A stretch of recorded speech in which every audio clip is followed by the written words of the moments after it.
مجھے تو احد پہاڑ کے دامن سے جنت کی خوشبو آ بھی رہی ہے، جنت کی خوشبو آ رہی ہے۔ تو تعلیم کا کچھ نہ تھوڑا سا سیکھنے کا ماحول بنائیں۔ ہمارے ہاں الجھنیں بہت زیادہ ہیں، ایک لمبی تعداد ہے لوگوں کی جو ہر وقت ذہنی کشمکش کا شکار رہتی ہے، ایک تناؤ ہے، ایک الجھاؤ ہے۔ میں گزارش کرتا رہتا ہوں بزرگوں سے تو نہیں، جو دوست احباب ہیں علماء کی جماعت میں کہتا ہوں کہ لوگوں کے جو مسائل ہیں اس پر گفتگو کی جائے، لوگوں کو ذہنی آسودگی کا موقع میسر آئے، انہیں پتہ چلے کہ یہ ہمارا اصل مسئلہ ہے۔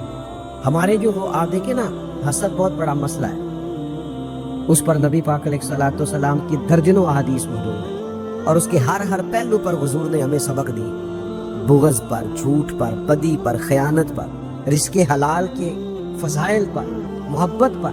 یہ جو ہمارے مسائل ہیں، ہم اگر حضور سے سیکھ لیں، ایک جنگ بنی رہتی ہے گھروں میں، چوکوں میں، چوراہوں میں، آپس میں، دفتروں میں، کٹھے بیٹھنے والے لوگوں میں، حتیٰ کہ دینی ماحول میں بھی اگر چند لوگ مل کے کام کرتے ہیں تو وہاں بھی کچھ نہ کچھ آپس میں چیزیں دلوں میں موجود رہتی ہیں۔ شرط یہ ہے کہ ہم حضور سے سیکھیں، کشادگی پیدا ہو، دل بڑے ہو۔ تو نبی پاک نے اپنے لیے بطور معلم کا لفظ اعزاز کے طور پر حضور نے بیان کیا۔ اور دوسرا، حضور نے فرمایا میں نا اخلاق عالیہ کی تکمیل کرنے دنیا میں آیا۔ ایک ہوتا ہے کوئی اچھی بات کرنا، بہت سارے لوگ اچھی باتیں کرتے ہیں، اور آج کل تو سارے لوگ ہی اچھی باتیں کرتے ہیں، پر مسئلہ صرف اتنا ہے کہ کرتے دوسروں کے لیے۔ جتنی اچھی باتیں ہو رہی ہیں وہ ساری اچھی باتیں دوسروں کے لیے۔ اگر وہ اچھی بات جو ہم کر رہے ہیں صرف وہ والی کریں نا جس پر ہم عمل کرتے ہیں، تو جو تبلیغ عمل سے ہوتی ہے وہ دیر پا ہوتی ہے، اس میں وسعت ہوتی ہے۔ اللہ کے پیارے رسول صلی اللہ تعالیٰ علیہ وسلم نے صرف اچھی بات نہیں کی، آپ توجہ کریں گے میری بات پر۔ حضور نے صرف ایسا نہیں کہ ایک اچھی بات محبوب نے کر دی، حضور نے وہ والی اچھی بات کی ہے کہ اس سے زیادہ اچھی بات ہو سکتی نہیں۔ اعلیٰ حضرت کہتے ہیں سارے اچھوں سے اچھا سمجھیے جسے ہے اس اچھے سے اچھا ہمارا نبی۔ ایک ہوتا ہے روٹین میں کوئی خیر کی بات کرنا، اور ایک ایسی بات کر دینا کہ پھر گنجائش باقی نہ رہے۔ نبی کریم علیہ السلام نے وہ خیر کی باتیں کی ہیں کہ مزید پھر گنجائش ہے۔ یہ جو ہمارے یہاں مصیبت بن گئی ہے نا کہ ہم نے وہاں سے بھی سیکھنا ہے دانش، وہ ہمارے اسکولوں کالجوں کی دیواروں پر انگریزوں کے قول بھی لکھ دیے۔ تو میں کہتا ہوں کیا احادیث ساری یاد ہو گئی تھی بچوں کو؟ قرآن مجید کی آیات یاد ہو گئی تھی؟ اور کیا کوئی ایسی بات تھی جو حضور نے بیان نہ کی ہو جو آپ کو ادھر ادھر جانا پڑا؟ اللہ کے پیارے رسول صلی اللہ تعالیٰ علیہ وسلم نے تکمیل کر دی اخلاق عالیہ، بلندی اخلاق جہاں تک جا سکتے تھے وہ ساری چیزیں حضور نے ہمیں دی ہیں۔ اخلاق کی کوئی ایسی بات نہیں جو رسول پاک صلی اللہ تعالیٰ علیہ وسلم نے ہمیں نہ بتائی ہو، اور وہ باتیں ہمیں یاد بھی ہیں۔ بس مسئلہ یہ ہے کہ تقریریں، میں آج کل یہ دیکھتا ہوں کہ آپ آ جائیں، آپ یہاں بھی بیان کر دیں، آپ تھوڑا وہاں بھی کر لیں، تھوڑا وہاں بھی کر لیں۔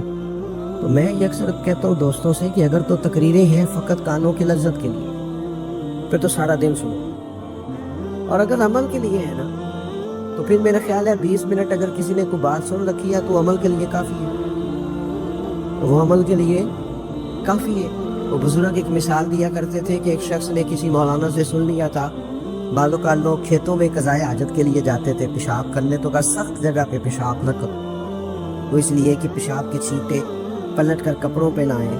تو اس بیچارے نے وہ مسئلہ سن لیا، وہ سنانے والا نہیں تھا نا عمل والا تھا۔ اس نے پھر نہ اپنی رومال میں ریت باندھ کے کندھے پہ رکھا، جہاں اسے قضائے حاجت کا موقع آتا وہ پہلے ریت رکھتا، اس میں وہ پیشاب کرتا تاکہ میرے کپڑوں کو۔ تو کسی نے کہا چل دوبارہ محفل میں جانا ہے، کچھ سننا ہے، تو کہنے لگا نہ بھائی بس، وہ جو ایک مسئلہ سنا تھا اس کے لیے کندھے پہ ریت اٹھائے پھرتا ہوں۔ یہ ایک سادی بات ہے لیکن سمجھنے کے لیے ہے، اگرچہ آپ ہنسیں پر سمجھنے کے لیے ہے نا، کہ جن کا عمل کرنے کا مزاج تھا وہ تو یہاں تک تھے، اور جن کا خیال یہ کہ ویکھیا ساڑی محفل ہوئی پھر راتی پھر آ مزہ گیا ہے، او ہو کیا آپ نے اور میں نے یہی تو کام کیا ہے۔ نبی کریم نے بلند اخلاق سکھائے۔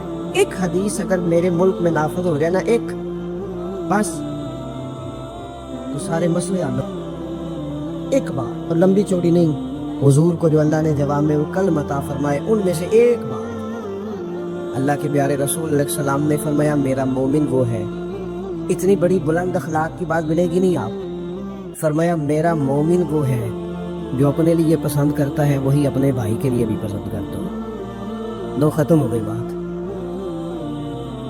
آج کے بعد زندگی میں یہ ایک بات طاری کر لو، ایک صرف، کہ جو اپنے لیے پسند کرنا ہے وہی اپنے، کوئی ملاوٹ ہوگی، کوئی آدمی غلط چیز بیچے گا، کوئی غلط چیز بنائے گا، کوئی خرابی پیدا ہوگی، کیوں کہ اس نے نا، میں دکان پہ ایک دفعہ کپڑے خریدنے کے لیے بیٹھا تھا تو ایک صاحب کہنے لگے پیر صاحب یہ لے لیا تو میں بھی پایا ہے، میں کیا سارے لو دیا کر جڑا آپ پانا ہے۔ دیکھو نا یہ کیا بات ہوئی، آپ کو پہچان ہے لگے یہ کپڑا ٹھیک ہے تو آپ باقیوں کو خرید، آپ مارکیٹ سے لے کے ہی وہی آئیں گا جو آپ سمجھتے ہیں کہ یہ لوگوں کے لیے، کیوں ہم اس طرح کا کام کرنا، کیوں نہیں ہم سمجھتے کہ یہ غیر نہیں ہے، یہ ہمارے اپنے لوگ ہیں۔ یہ کیسے ہو سکتا ہے کہ کسی کے بچوں کو آپ ملاوٹ والی چیز کھلائیں اور بیماریاں آپ کے گھر نہ آئیں؟ داتا گانجی بخش علی اجمیری رحمۃ اللہ تعالیٰ علیہ آپ فرماتے ہیں کہ حضرت جنید بغدادی کا مرید تھا، 4 دن پیر صاحب کے پاس آیا تو بعد میں خود پیر بن گیا، خود پیر بن گیا۔ حضرت صاحب رحمۃ اللہ تعالیٰ نے دیکھا آ نہیں رہا، مرید اولاد ہوتے ہیں ان سے پیار ہوتا ہے، ان کو اہمیت دی جاتی ہے، اور بعضوں کا غلط فہمی کا شکار بھی ہو جاتے ہیں، اہمیت دی گئی یار نظر نہیں آ رہا، آپ نے سوچا شاید بیمار ہو گیا ہے۔ حضرت جنید بغدادی خود گھر تشریف لے گئے۔ حضرت جنید بغدادی جن کا ولیوں میں اس طرح مقام ہے جس طرح حضرت جبریل امین کا فرشتوں میں مقام ہے، اتنا بڑا، چل کے گھر گئے اور جا کے کہا السلام علیکم، کہتا جی وعلیکم السلام، تو آتا کیوں نہیں؟ کہتا مجھے باپ کی ضرورت ہی نہیں، میں اب خود بڑا پرہیزگار ہوں، مجھے کیا ضرورت ہے میں کسی کو اپنا بڑا مانوں، میں خود بڑا پرہیزگار ہوں۔ فرمایا ہوا کیا؟ کہنے لگا جی رات جب میں سوتا ہوں تو 2 فرشتے آتے ہیں، مجھے براق پہ بٹھاتے ہیں اور جنت کی سیر کراتے ہیں، براق پہ بٹھاتے ہیں اور اللہ اکبر جنت کی سیر کراتے ہیں، میرے ہاتھوں کے تراشے ہوئے مٹی کے صنم آج بت خانے میں بھگوان بنے بیٹھے ہیں، میرے ہاتھوں کے تراشے ہوئے مٹی کے صنم، دیکھو تو صحیح آج بت خانے میں بھگوان بنے بیٹھے ہیں۔ اور رائے پوری کہنے لگے وہ پتھر جن کو سکھائی تھی قوت گویائی ہم نے، وہ جب بولنے لگے تو ہم پر ہی برس پڑے، بولنے لگے تو وہ ہم پر ہی برس پڑے۔ کہنے لگا جی اب تو میں اللہ خیر کرے بڑا اونچا اڑ رہا ہوں، آپ کبھی گئے جنت میں؟ آپ مسکرا پڑے، فرمانے لگے بیلیا آج جب جنت میں جائے تو ذرا لا حول ولا قوت بھی پڑھ لینا، آج جب جنت میں جائے تو ذرا وہ بھی۔ وہ کہنے لگا چلو ٹھیک ہے پڑھ لو، اٹھ کے ملا بھی نہیں، حضرت واپس آ گئے۔ رات کو خواب آئی، جنت میں جانے لگا تو خیال آیا جناب جنید بغدادی نے کہا تھا پڑھ ہی لو، پڑھنے لگا لا حول ولا قوت الا باللہ۔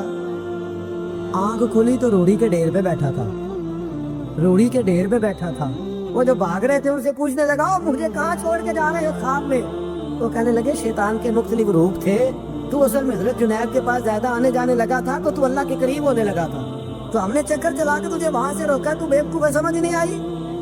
اب رونے لگا جاؤں تو کس منہ سے جاؤں، حاضری دوں تو کس منہ سے دوں، اب میں کیسے جاؤں اس کی بارگاہ ناز تک، کس طرح حاضری دوں؟ گرا جو ان کی نگاہ سے وہ سنبھل نہیں سکتا، لیکن جیسے ہی دروازے سے اندر داخل ہوا حضرت جنید نے آنکھ اٹھائی اور مسکرائے، فرمایا میں نے تجھے پہلے ہی کہا تھا کہ لاہور تو پڑھ لینا، فرمایا آ جا، اللہ والوں کے دروازے بند نہیں ہوا کرتے۔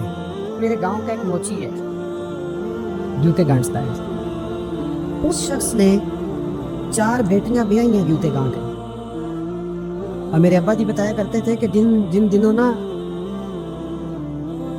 جھیلا چونی جوتا گانٹنا، اب تو جوتے کوئی گڑواتا ہی نہیں، اب تو گانٹنے کا رواج نہیں، اب تو بچے نہیں لیتے، تو جوتا گانٹنے کے لیے جب اس کو دیتے تھے تو چونی اگر اس کی ہوتی تھی نا تو اس کو کہتے تھے نا روپیہ تو رکھ لے، تو کہتا کیوں رکھوں جی میری چونیاں تو میں نے چونی لے لی، اور ناراض ہو جاتا تھا۔ 4 بیٹیوں کی شادی کی ہے اس نے، پھر اللہ نے اسے عمرہ بھی کرایا، اور آج بھی وہیں بیٹھا ہے۔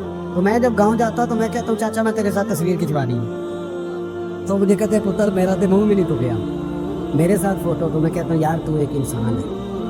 نہیں، حضرت معاویہ بن حکم رضی اللہ تعالیٰ عنہ کہتے ہیں میں نے حضور کی مسجد شریف میں نماز پڑھی تو ایک شخص کو نا چھینک آئی، یہ بھی بخاری مسلم میں موجود ہے، تو میں نے نماز میں کہہ دیا یرحمک اللہ، یہ چھینک آنے کا جواب ہوتا ہے، میں نے یہ نماز میں کہہ دیا، تب بہت سارے لوگ مجھے گھورنے لگے، کچھ نے اپنے ہاتھ بھی مارے زانوں پر کہ یہ کیا کر رہے ہو، نماز میں بول رہے ہو؟ فرماتے ہیں نماز مکمل ہوئی اور یہ لفظ حضرت معاویہ بن حکم رضی اللہ تعالیٰ عنہ کے فرمانے لگے قسم اللہ کی میں نے حضور سے بہتر سمجھانے والا نہ پہلے کبھی دیکھا ہے نہ بعد میں کبھی دیکھا. فرماتے ہیں نہ حضور نے مجھے مارا نہ ڈانٹا بلکہ جس طرح ایک بچے کو گویا ٹریٹ کیا جاتا ہے سمجھایا جاتا ہے. حضور فرمانے لگے اللہ کے بندے نماز میں کوئی اور بات نہیں کرنی چاہیے, صرف اللہ کی تسبیح پڑھنی چاہیے, اس کے اسماء کا ذکر کرنا چاہیے یا قرآن پاک پڑھنا چاہیے. نماز میں کوئی اور کلام کرنے کی اجازت نہیں ہے. ہمارے ہاں لوگ دینی مسئلہ سمجھاتے ہیں تو اتنا ان کے مزاج میں تلخی ہوتی ہے بعض اوقات اللہ ماشاءاللہ. کچھ لوگوں کی طبیعت اتنی کرخت ہوتی ہے, بچہ نماز پڑھ رہا ہے اور حاجی صاحب اس کے ساتھ کھڑے نماز پڑھ رہے ہیں لیکن وہ اس کو کھڑا کر رہے ہیں تو یوں کندھے سے ہلا کے تینوں آج تک نہیں پتا نماز ہے کہ یا دین سکھا رہے ہیں. یہ اخلاقی رویہ دین سکھانے کا, یہ لب و لہجہ دین سکھانے کا. قطعاً ایسا کوئی کام نہ کرے. میں تو یہ مدارس کے اساتذہ سے بھی کہتا رہتا ہوں, میں کہتا ہوں نبی پاک نے کبھی کسی کو نہیں مارا. آپ بچوں کو ڈانٹے کریں کچھ لیکن وہ رویہ آپ اختیار نہ کریں جس کی دین اجازت نہیں دیتا. تو اخلاقیات میں ان چیزوں کا ضرور خیال کریں. ایک روایت اور عرض کر دوں آپ کو. حضرت جابر بن عبداللہ رضی اللہ تعالیٰ عنہ فرماتے ہیں میرے والد احد میں شہید ہو گئے تھے. میرے ذمہ بہنوں کا بوجھ بھی تھا اور قرضہ بھی تھا. اللہ کے محبوب علیہ السلام نے مختلف طریقوں سے مختلف انداز میں میرے اوپر کرم نوازیاں فرما. نوازنے کا طریقہ, آپ نہ کسی کو نوازیں بہانے بہانے سے. میں نے بعض بزرگوں کو دیکھا ہے کسی بچے کو ادارے میں خانقاہ میں کمزور دیکھتے, اس ریلا بھی نہیں ہو سکا تو چل پتر نہ سنا, اور نہ سنا رہا ہے تو اسے نذرانہ دے رہے ہیں. چل بیٹے تلاوت سیکھ سنا, چل تقریر سنا, کسی بھی طریقے سے اس کو تسلی ہو رہی. اور اس طرح کا رویہ نہ اپنایا جائے کہ وہ مانگنے والا بن جائے. یہ اخلاقی بلندی ہوتی ہے آپ کہ آپ کسی شخص کو بہانوں سے نوازیں. اس طرح کا ماحول نہ بنائے کہ آپ اسے کہیں کہ تو کمزور ہے, غریب ہے, فقیر ہے, لہٰذا تجھے دے رہا ہوں.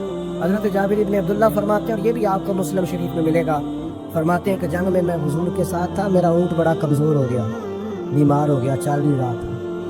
حضور میرے قریب آئے اور پیچھے آ کے فرمانے لگے اسے بھگاتا کیوں نہیں. میں نے کہا حضور بیمار ہے کیسے بھگاؤں. تو نبی پاک نے نا اونٹ کو ایک درہ لگایا اور گویا پیغمبر اعظم نے حکم دیا, نبی رحمت نے, نبی اکرم نے حکم دیا, پر میں اونٹ بھاگتا کیوں نہیں. وہ جو سب سے پیچھے تھا وہ سب سے آگے نکل گیا. واہ کیا جود و کرم ہے شہ بتہا تیرا, اور نہیں سنتا ہی نہیں مانگنے والا تیرا. سرکار نے حکم دیا, وہ سب سے آگے نکل گیا. اب حضور گھوڑا دوڑا کے آگے آئے, فرمانے لگے جابر ہے یہ اونٹ میرے ہاتھ بیچ نہیں دیتا. وہ بیمار تھا, حضور کے حکم سے بھاگا ہے, فرمایا بیچ نہیں دیتا. کہا نہیں یا رسول اللہ پیسے رکھ لے. فرمایا نہیں میں پیسے دوں گا. یا رسول اللہ آپ کا یہ ہے. فرمایا نہیں آپ قیمت بتائیں. حضور ٹھیک ہے اتنے کا اونٹ ہے, میں مدینہ طیبہ جا کے آپ کی خدمت میں پیش کر دوں گا. حضرت جابر بن عبداللہ فرماتے ہیں حضور نے مجھ سے اونٹ خریدا. مدینہ طیبہ پہنچ کر نبی پاک صلی اللہ تعالیٰ علیہ وسلم نے سیدنا بلال حبشی سے فرمایا جابر کو اونٹ کی قیمت بھی دے دو اور کچھ پیسے زیادہ بھی دے دو. فرماتے ہیں مجھے اونٹ کی قیمت بھی مل گئی, کچھ پیسے زیادہ بھی مل گئے.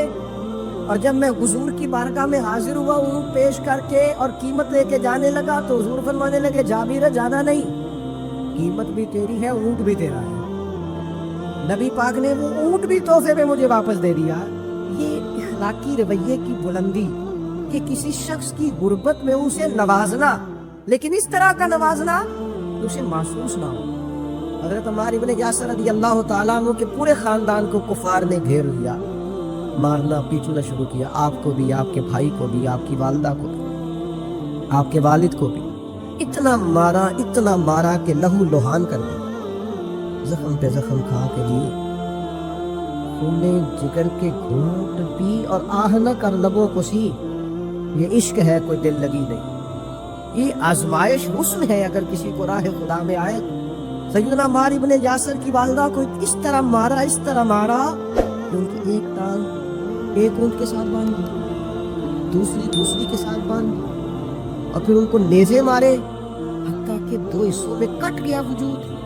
اور وہ باہمت خاتون درد سہتے سہتے اپنے رب کے حضور حاضر ہو گئے. پھر ان کے والد کو شہید کیا. کس کے لیے, کس کے نام پر, کس وجہ سے. پھر ان کے بھائی کو شہید کیا. پھر جناب عمار ابن یاسر وہ سخت صدمے میں تھے, پھر ان کو مار رہے. پھر ان کو مجبور کیا کلمات کفر کہنے کے لیے، ان کے منہ سے نکل گئے، انہوں نے ایسے کلمات کہہ دیے جو معاذ اللہ کفریات تھے۔ اب اتنا زد و کوف ہوا، تکلیف تھی، بول دیا انہوں نے۔